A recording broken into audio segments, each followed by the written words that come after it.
Muy buenos días, estimados amigos. Bienvenidos a Acuario Político, el espacio donde comentamos temas de política, economía y aspectos sociales. Mi nombre es Alejandro Enrique Flores Kim. La editorial de hoy se titula Los enojos de un presidente.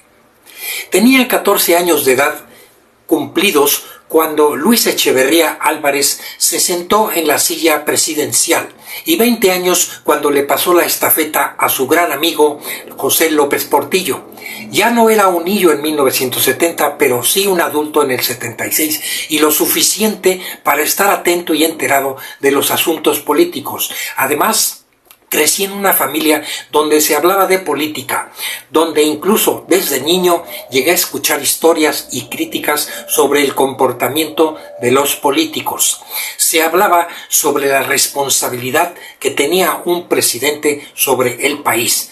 A los 7 años de edad, recuerdo a mi abuela materna llorar frente a un televisor que estaba transmitiendo el velorio del presidente estadounidense John F. Kennedy, asesinado días antes en Dallas, Texas. Mi abuela lo admiraba. Es muy probable que ese ambiente familiar haya influido en mi decisión de estudiar la carrera de Ciencias de la Comunicación, en particular dedicarme al periodismo e interesarme en temas de política desde mi ingreso a la Universidad Autónoma Metropolitana de Xochimilco. Ya trabajando, me interesaron los temas económicos financieros al conocer a los fundadores de la agencia de noticias CIFE, Servicios de Información Económica y Financiera, que fue el antecedente del periódico El Financiero. Los fundadores fueron Rogelio Cárdenas Sarmiento y Alejandro Ramos Esquivel. Pero regresemos al tema principal de esta editorial.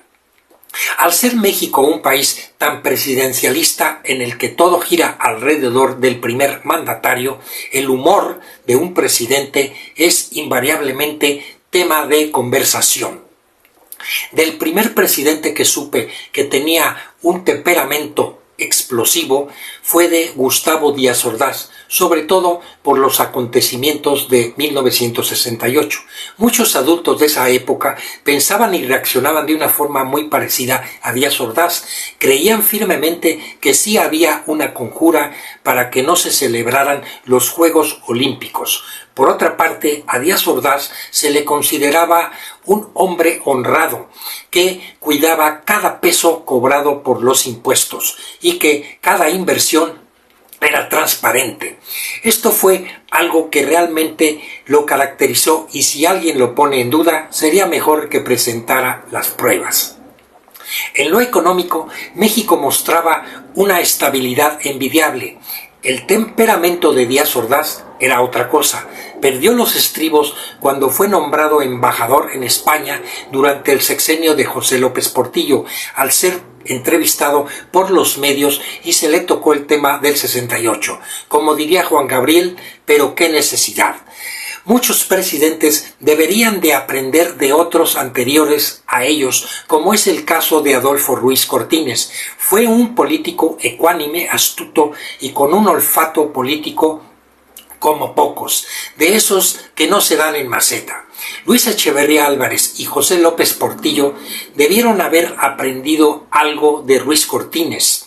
Echeverría Álvarez, incluso de quien trató de imitar Lázaro Cárdenas del Río, tanto Echeverría como López Portillo ejercieron una presidencia muy autoritaria, con desplantes y exabruptos que eran una vergüenza para la investidura presidencial. Aunque Echeverría intentaba controlarse, jugó a la ruleta rusa al acudir a la UNAM e inaugurar el ciclo escolar 75-76. Fue un acto de total irresponsabilidad porque sabía que era repudiado por los hechos del 68 y por el 10 de junio del 71. El auditorio era un hervidero, gritos contra su persona y él, con micrófono en mano, respondiendo también con gritos. De López Portillo es bien conocida su frase que defendería al peso como un perro. Fue una reacción iracunda, producto de su impotencia de no tener argumentos para defender su política económica. Más ecuánimes fueron Miguel de la Madrid, Carlos Salinas de Gortari, Ernesto Zedillo y Felipe Calderón. Lo fueron al menos en público, que es lo que más importa en política.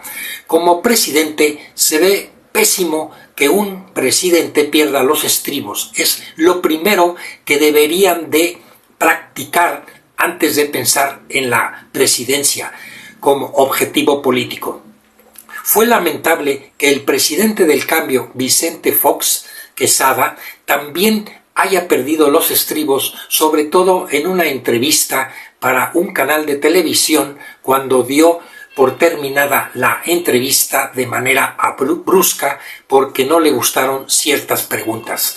Pero ninguno de los presidentes que ha tenido México, ni juntándolos y revolviéndolos en una licuadora, le llegan al actual presidente López Obrador. Además de no gobernar bien, en cada aparición en las mañaneras muestra que su humor va de mal en peor. Diario hace, literalmente hablando, berrinches propios de un niño mal educado o más bien sin educación, como decía mi abuela. Incluso se comporta como un vil bravero de cantina, insultando y agrediendo a diestra y siniestra. Se lanza también contra los miembros de su propio equipo. Más le valdría calmarse, porque además de que le faltan casi 3 años para terminar su mandato, no está en condiciones de hacer berrinches por su salud. Además, lo peor está por venir. El deterioro del país va creciendo y él ya no tiene la capacidad de solucionar absolutamente nada. Hay que agregarle que cada día irá perdiendo poder porque se acerca la sucesión presidencial. No solo se incrementarán los ataques a su persona y contra su familia en la medida que sigan dando motivos para ello, sino que también los propios candidatos de Morena es muy probable que se agarrarán del chongo. Cuídese, señor presidente, porque muchas personas dudan de que llegue vivo al 2024. Pongamos orden en la fauna del acuario político del que todos formamos parte. Por favor, si te gustó esta editorial escrita y el video, no dejes de compartirlo con tus amigos, conocidos y familiares. También les pido apoyo económico para la producción de Acuario Político. Anexo número de cuenta para depósito directo a nombre de Alejandro Enrique Flores Kim, Banco Banorte, y número de cuenta 044-796-3786. Muchísimas gracias y los espero en el próximo Acuario Político. Hasta luego.